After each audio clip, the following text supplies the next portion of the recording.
Okay, I'm at home today, so I decided I'd do something a little different. I have a PLC program and an HMI program that I had written for a company I used to work for, and it's a pretty much completed one. I mean, it was like anything else; it was pretty much live all the time. We were adding new stuff to it, and, trying to make the machine better all the time. Anyway, I figured I would walk through the program, and I'm going to try to put both of the programs in a OneDrive folder and put a link in the description where you can get to them and actually download them if you want to play around with them. I would probably recommend, if it's possible, if I can do that, maybe download the program and look at it while you're watching the video, and you'll kind of see how some of the stuff's working in it. But it's got lots of little, different tools used in it and stuff, and different little tricks and things, and I'm going to show you. And if you have any questions about it, just drop me a line, let me know, and I'll see if I can answer it. I'd written this program when I worked up there at Simcoe Steel. Like I say, there's some parts of it that were still under construction. It was a working program on a working machine, and the machine that it was working on, I don't know if you can see this very well, but it made this corner lathe right here. It's a wire. It took 14 wires and brought them into the machine. I'll show you in a second what it looked like when it brought them in. I wish I had a video of the machine running. I used to, but I got rid of it. But it makes a corner lathe, and all you people know what stucco houses are. You know what this is. It goes on the corner and it helps keep the stucco on your house. It welds the wire together with a rotary weld head like this. This machine's made by Janda Manufacturing out of California. You turn the machine on, it welds by resistance welding. Basically is what it does. It has another wheel just like this down here. The wires pass through it after they go through a pattern maker in a certain pattern, and the pressure that this wheel exerts on the other presses the wires together. It passes current through the wires, and by the resistance in the wire builds up heat and welds the wires together, making the form. And when it comes out of this end, it goes through a roll former, which forms it into the V shape, the 90-degree shape for the corner, and it has a shear right over here that shears it off when it gets to the 8-foot length. Just a little explanation of it, that way y'all can kind of see how this thing works. Here's the feed-in part of it where the 14 wires came in. Down in here, you can't see it, is the pattern maker. This is not the machine that was at Simcoe. This is one I just found on the internet. I don't have pictures of the old machine at Simcoe. But down in here, there's a pattern maker that takes these wires and puts that pattern and gives it that crisscross pattern to where they're actually overlaying one another, and the welder can actually weld them together. Let's get into the programs. I'm going to open them up and show you what they look like. And that's the ladder program for it. We're going to start with the HMI program, or HMI first. Kind of explain some of the stuff on it. I'll give you a quick run through. Like I say, I'm going to make them available. If you have any questions, let me know and I'll answer them. And I can tell you what stuff's doing. I'm going to try to float through it a little bit anyways and tell you what some of the little things I do. Alright, this is like it says right here. It's this screen right here, logo screen. This is the first screen I usually make, and I'll rearrange this screen as needed as I'm building the project. But this used to have the company logo right there. I took it off there because I didn't want them getting mad at me for having their logo out on YouTube. But this machine actually said Simcoe Steel on it when you walked up to the HMI on there. And it had the number of the wire line. I'll show you that on the next page. This is an overlay page is what this is, basically logo. And you'll know when I go into the screen properties here, I did that. When I have the screen selected, just double click in a blank space, it pulls up properties. It calls the logo screen. The options, I have nothing checked. Alright, it's just a screen. It's just pretty much a screen. I put the American flag on there, and I had their logo on there and some other stuff, and it overlays it over the other screens. And it's not necessarily over it, it can be under. It depends on the order you give it as you're going through there. And see, that's just if I open that up, see, that's just a picture. It's a picture that I had gotten off. I'll show you the picture. We'll add one in here. I got it from Symbol Factory. I've showed y'all how to get there before. There's one somewhere on here that says flags. Let's see.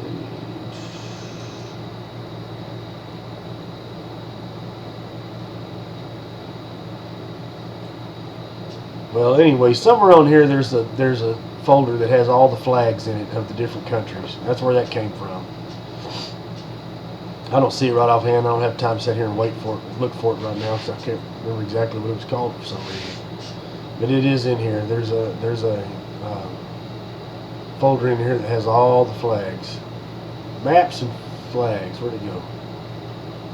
There, I found it. There you go. So there's any flags and maps of countries. Anyways, I just took the American flag, popped it in there pretty much,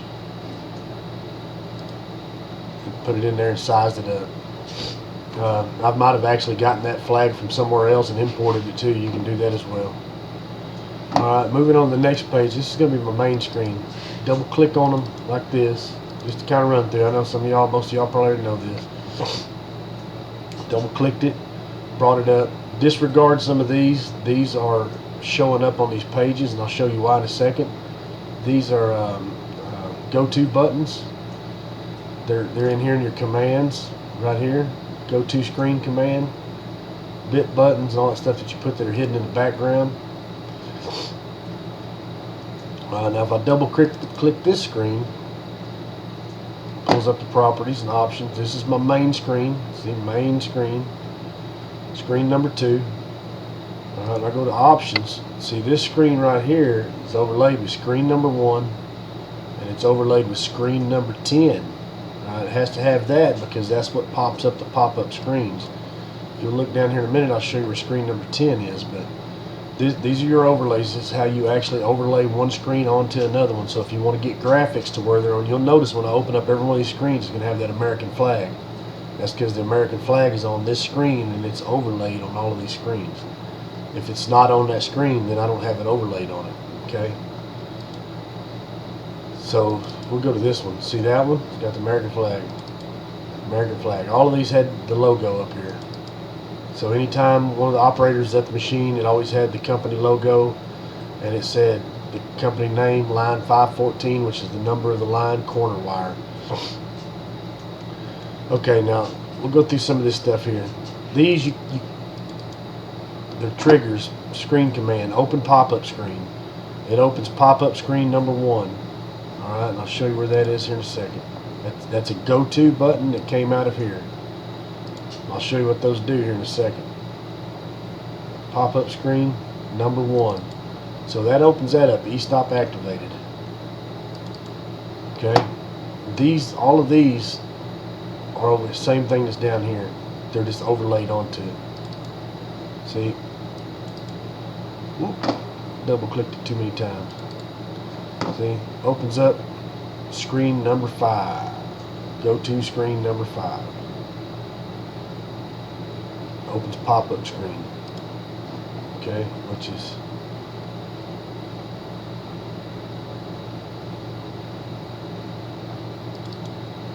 safety gate. Oh wait, was that didn't open a pop-up screen? I'm telling you wrong. No, it's pop-up screen. Pop-up screen number 5 for safety gate. And these might be multiple and stacked on top of each other too. See, so it actually, one of those is at number 1. I open one to go just so I'm not confusing. Screen number 4. There, that opens screen 5. That one right there is opening screen number 3, pop-up screen. That's opening screen number 2. That one right there is opening pop-up screen number 1. Okay. Like I say, if you have trouble with that, I can help you out. See, screen number 1, pop-up screen. I know it says something different, but that's the same ones.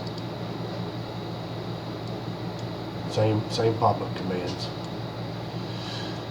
Okay, because you can see it rearranged them, how I move them around. I don't know why IDEC software did that. It changed the numbers of them where they're at, but they're the same thing. Alright, anyways, you can't really grab them on this page because you'll grab switches and move them around. Okay, let's go through some of the switches. This is a go-to. That's a switch to a base screen button. It's a go-to screen button. So I set the screen number here, which one I want it to go to. It's going to screen 3, which is the pattern speed. So when I push this button, it takes me to pattern speed. Alright, and then everything else works the same. Registration text, this is what it says in the middle of here, and the different colors of text and all that kind of stuff. We don't have any trigger condition because it's always visible. Okay, these over here, these are multiple things is what these are. You have a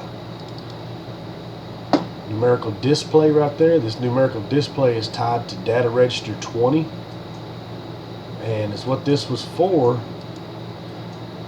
is this. There's a welding head on there that reaches a hot temperature. It can mess up that welding head. It has a substance called lunkenite in it that can actually liquefy and melt out of it and overheat the head, and those heads are really expensive on there. So we wanted to watch the temperature, so we put laser temperature detectors that were no contact where we could point them at the head and watch the head temperature on the machine, which they never got installed. I left before they got installed, or I don't know, they may be installed now, but this was getting written for that. And we were going to set up stops in here so the machine got to a certain temperature, it would shut it off.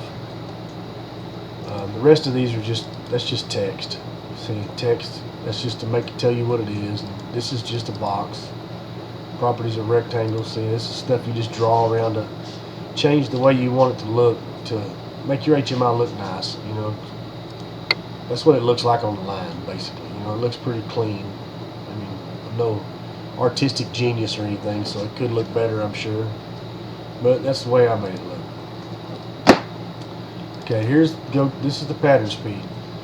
So now this is getting into something else. This page right here, there's a numerical input. Okay, so you can click on that numerical input and it pulls a pop-up up that you can enter numbers into to put your pattern speed in there. It's going to drop it into 0 pattern speed. Right here, D00 or D0. It's called D0. That's where it's dumping it at. Okay, it's putting that number into D0. And I'll show you that pattern speed is actually getting read by a drive to tell it how fast to go or not to go. On that, that's the speed of the pattern that makes the wire pattern. Okay, these are let me get out of that. There's not a lot to this. View change. There's how you change the format. We've already went over some of this. Minimum maximum value range. I don't want this number to get over 1,000, so I only put 1,000 on it. That's the resolution of the that I had for the change in speed is 0 to 1,000. I had no trigger conditions. It's always enabled, so it's always visible. Nothing else really in there. If you don't see all this, click on this and it'll basic to advanced. You should know that already too. Alright, now this is an increment button. That's a decrement button, which means up or down. So if I don't want to use this keypad input, I can actually bump this up one number at a time or bump it down one number at a time. And so how I'll accomplish that is like this. This is a property of a word button. It's not a bit button. It is a word button. You have to pick a word button for this, okay? And it's an increment button. And the action mode, you pick it right here. You can make a word button do all kinds of things. I wanted it to add, so I picked add. Data type, it's just binary word.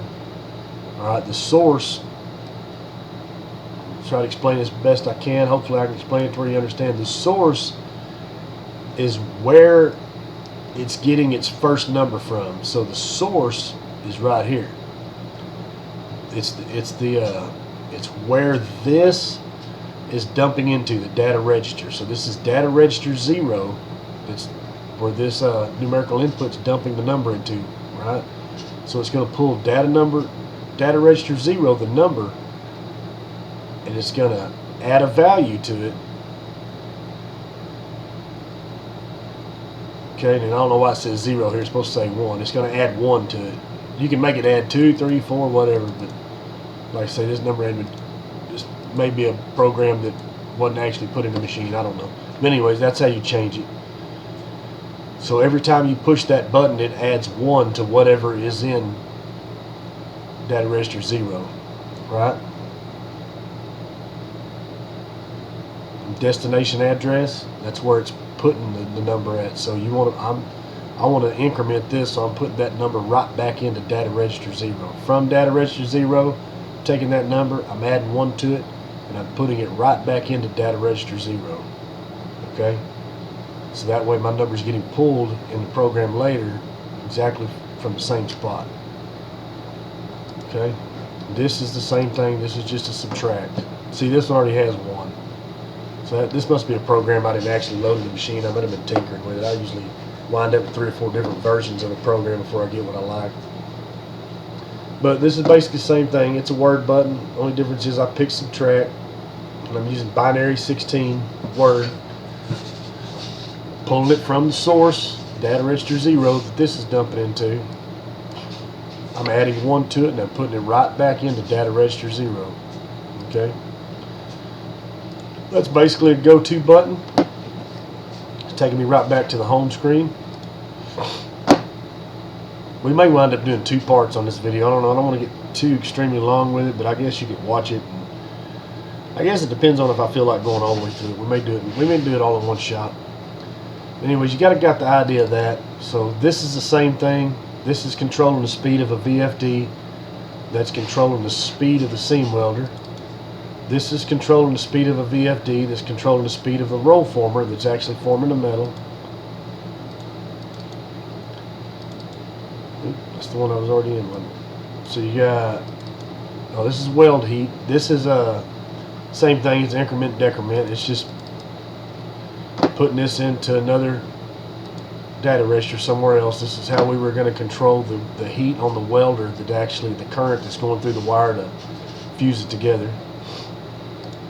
Same thing though, increment decrement button. Alright, and this is a maintenance page where they can go in there and they click this button that says clean the head. Basically, I'll show you what this button was doing later, but it allows them to raise the head up and turn it on and let it run full speed where they can actually clean that copper head on there with it on the machine. Okay, like I said, here's the go-to. This is where all my go-to stuff is. This is my pop-up pages for my safety. I'll show you those here in a second. I'll usually dedicate me a page just for that, to put all my go-tos and stuff on it. We don't even put it on the HMI. Alright, and this is the scrap shear. This is where we were going to shear scrap off, so we would let the machine run, because there's a portion of it that has this not welded when you start out. We were going to shear a couple of feet off, and that way it would hit a scrap pile, then you'd make good pieces right off the bat. This is the maximum head temperature. This is where we would set the temperature. It goes into D24, the max temperature we want that head to get to before something happens with that machine. It either throws us up a flag or shuts the machine off, or you can do all kinds of stuff with it. I don't really remember what I did in here, but you can make it turn the machine off, you can make it flash a page up, you can make it slow the machine down, you can make it turn the current down if you want to. I mean, you can do all kinds of things. You can do anything with a PLC. Like I tell them, what does a PLC do? Anything you want it to do. Depends on if you got the money to buy the I/O for it and the hardware. So, right here are our pop-up pages created. All right, just a pop-up screen property, pop-up screen. Okay, it just says this right here gets activated when somebody goes through a EStop, hits an EStop or something like that, and that gets activated by one of these. Let's see, that was EStop, it's page 1. So let's see, page 2. That's what these do anyway. These are hidden commands, is all these are. It's page 1. So this is hidden command page 1. To trigger is 30. So that's going to be, yeah, I-30. So if I-30 gets hit, which is our input 30 to our PLC, that's an EStop, then that's telling this thing right here on the falling edge, because an EStop's normally closed, so you want to catch it when it's going off, right? Because it's opening up, that's going to be the falling edge, just to help explain that.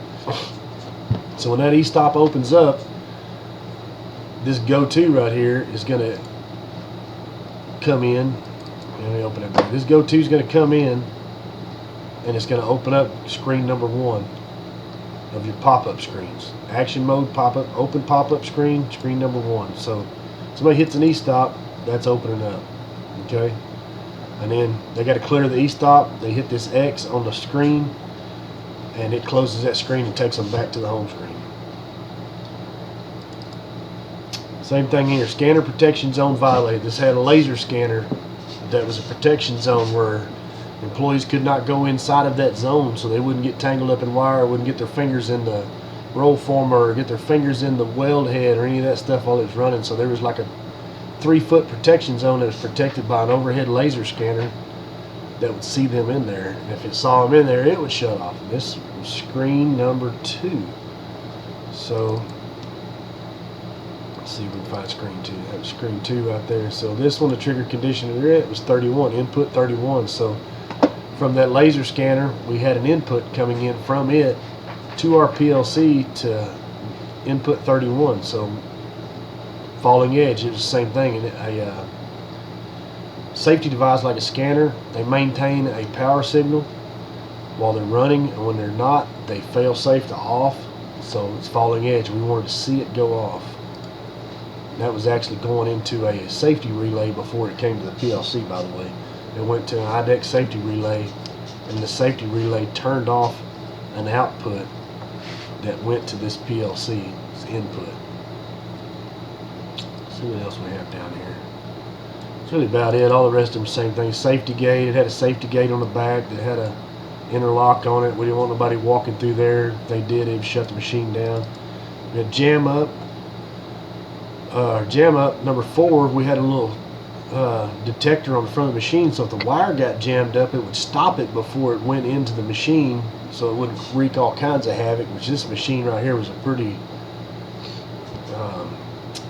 intensive machine to run anyways. The guy really needed to keep his eyes peeled and his head on the swivel and know what he's doing to run this machine, because there was a lot of stuff going on at one time on it. But we put different things in here to try to make it easier on the operator.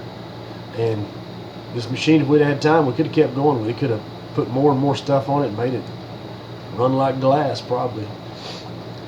But okay, let's go into the actual PLC program itself now.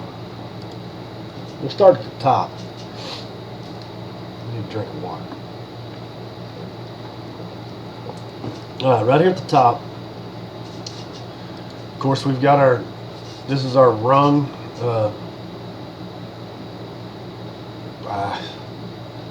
I'm getting senile or something. There's rung comments, what that is. There's a jog signal. So I separate everything up so I know what this is doing. This is my jog signal. So all of this is for my jog. This runs my pattern motor and tells my pattern what to do. This runs my seam welder, tells my seam welder what to do. This section runs my roll former, tells my roll former what to do. This section jogs everything.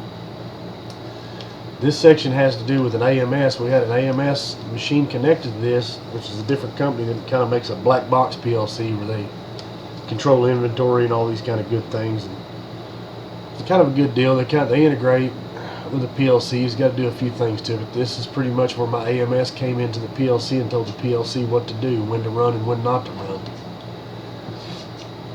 Here are my EStops, input, and safety cable on. I should have had like I say, this is a program, I guess, that was just a different version. So I don't have my run comment on it for my safety stuff. It should have said safety above it. These are timers. We had stack lights up there telling us what the machine was doing. This is a bypass where we could actually bypass the safety stuff pretty much and make it run. This dropped the weld head down because you could raise the top head up to load it, and then you would just push a button and it would drop the weld head down so it would run and weld. You drop the weld head down, turned on the water pump, turned on the weld head bypass, and it let you know the weld head was up or down. Right, actually pushed it up or down. That was the solenoid valve that opened the air. This is the shear section that handled all the shearing and measurement. The shear on this was very simple. It did not have an encoder. It just had a paddle on the end. When it hit a paddle that they adjusted for length, the paddle activated the shear and cut the material, and it dropped into a catch bin to where it was stacked, and it went to a material stacker out there. This is the material stacker portion of it that counted the parts. It would put 5 to a bundle, then it would increment the stacker over one flag, and it would finally get to the operator, where the operator would take it out 5 at a time and put it in a box and fill his box up with 50 of them and staple his box all up. That's pretty much counted his pieces for him. That's how you jog this stacker jog button, so he could push the button to jog the conveyor towards him. Say he ran out of his order and he didn't have any more coming, it wasn't going to count anymore, he could jog it to him to go ahead and get the pieces. Here's all your here's the safety stuff down here at the bottom. Okay. This is I'm trying to remember what all this stuff is. Honestly, this is the coolant for, because it did put water coolant onto the weld head to keep it cool as it was welding. This is the button I was showing you about maintenance, the seam clean speed. It put the seam welder into a clean speed, to clean it. And here's our inputs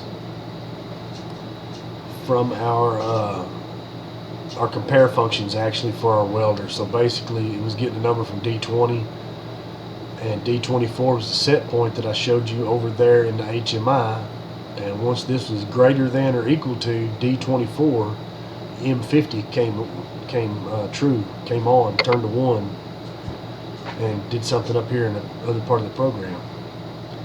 Alright, let's see, let's show you how to go there to tag. So we're gonna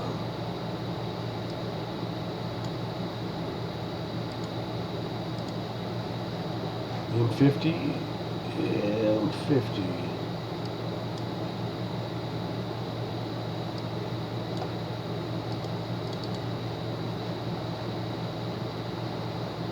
Let's see, view. I need to get my cross reference here. I was doing about the wrong way. I'm sorry. I had a brain fart there for a minute. Get off that bicycle. You'll forget a lot of stuff, and I need to get back to doing this. So M50, there's everywhere my M50 is used at. So you can pretty much click these, and it shows you M50, M50. And now we're going to go see what M50 does. Just showing you little tricks here. There's M50, so that's an over temp shutdown bit, is what I called it.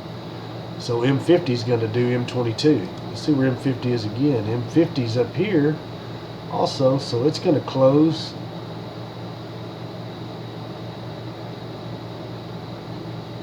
Let's see, I'm not quite sure what's doing there. If the EStop opens,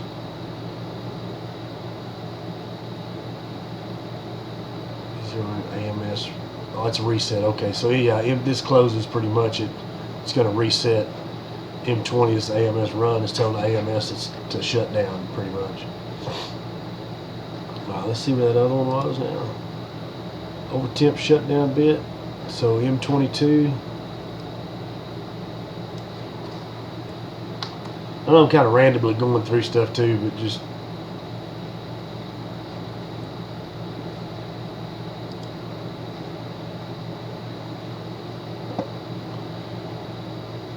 M22 is a safety. It's the only place it's used in this program. Let's see over here.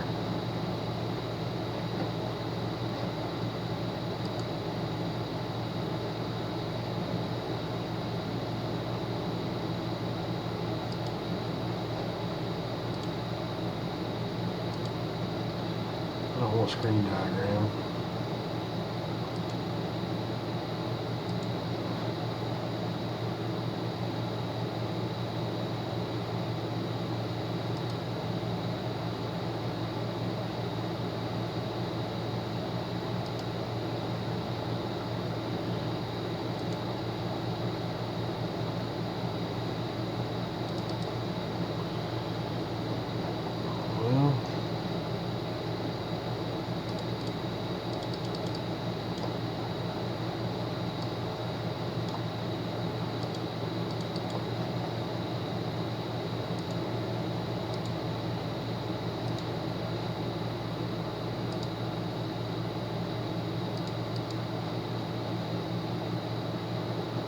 kind of thinking M50 might have been one of those.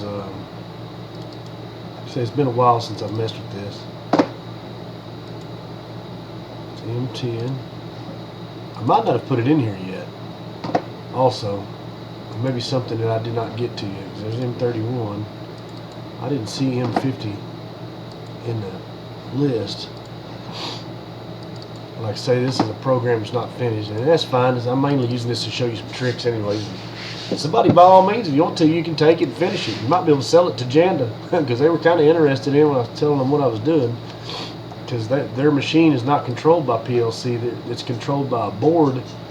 And I told them that I was writing a PLC program for them. They were pretty interested, and they kind of told me to let them know if I figured out how to make it run, and I never did get back with them. The guy's name's Bob White that owns the company. He's a pretty nice guy. I do remember that.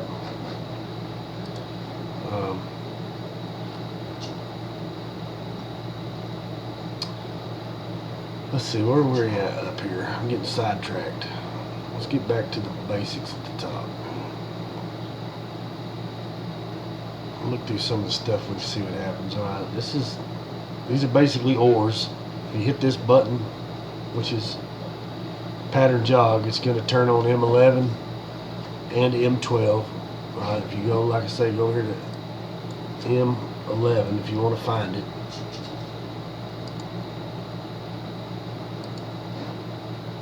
That turns on the horn. Horn's going to start blowing, so it's only there.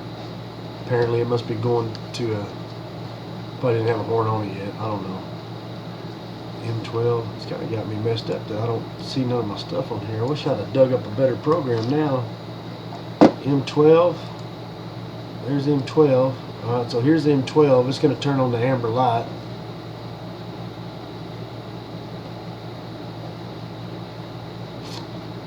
Q13.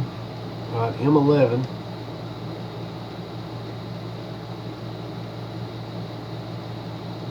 That's a jog signal.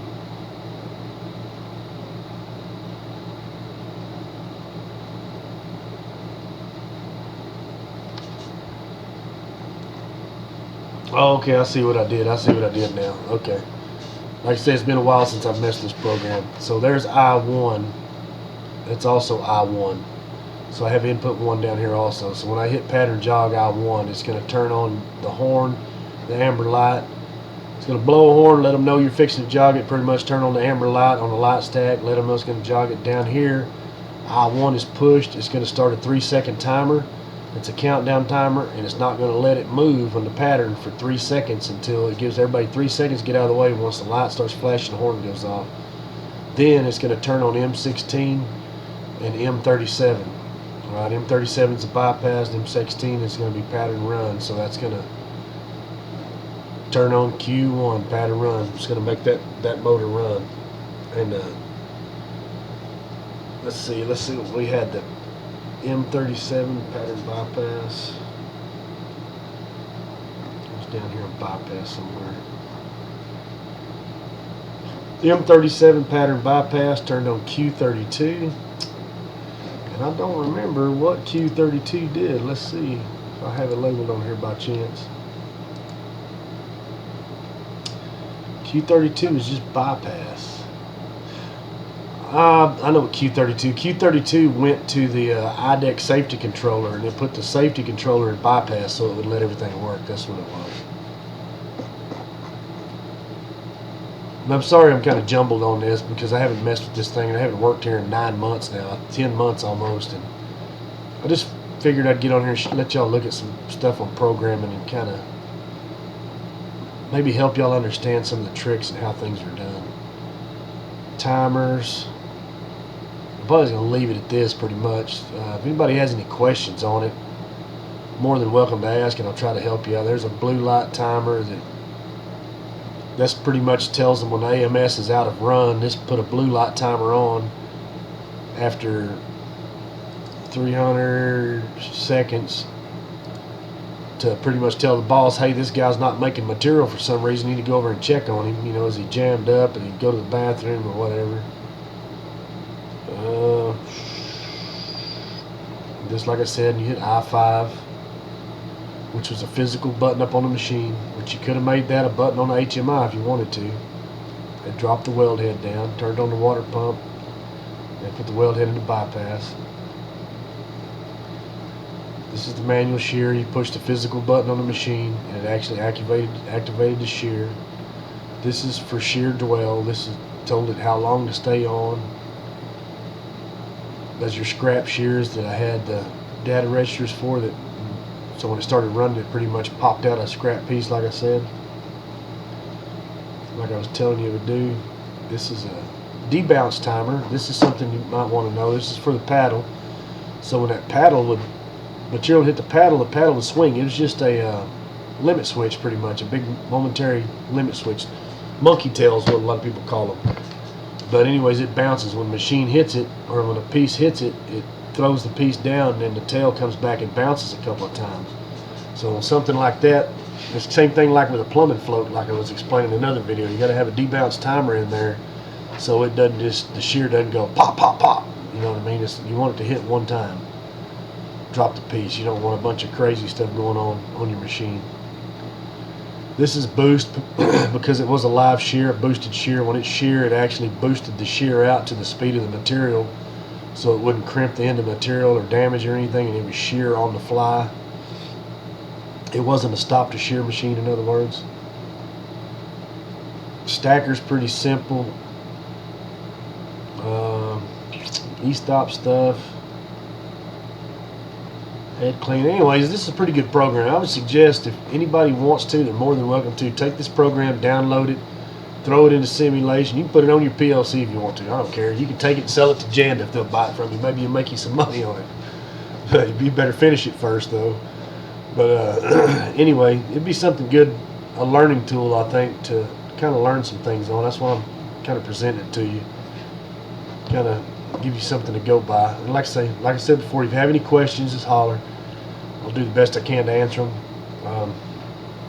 Like, subscribe to my channel, tell your friends about it, get me some ratings. I need to get some ratings. Maybe I can get IDEC to give me some stuff to demo out. Right now, all the parts I have, I've bought myself. And I've just collected them, building stuff from over, years with people too. I've got a couple little projects going for a couple of customers right now, so. But I'm not really using their stuff for demo. And it's just I have my own demo for proofing the program on. And I'll probably do a live demo sooner or later on it, where I can actually show you an analog, when I can inject an analog signal into it and show you what it does, and how to get an analog signal out of it where you can read it. You can inject an analog signal with a loop generator, and you can read an analog signal pretty much with a multimeter. Anyways, I'll show you how to do that on another video. Anyways, that's it. I hope this helps somebody. If it does, please let me know. I like hearing good feedback. Other than that, we'll see you the next time, and thanks for watching.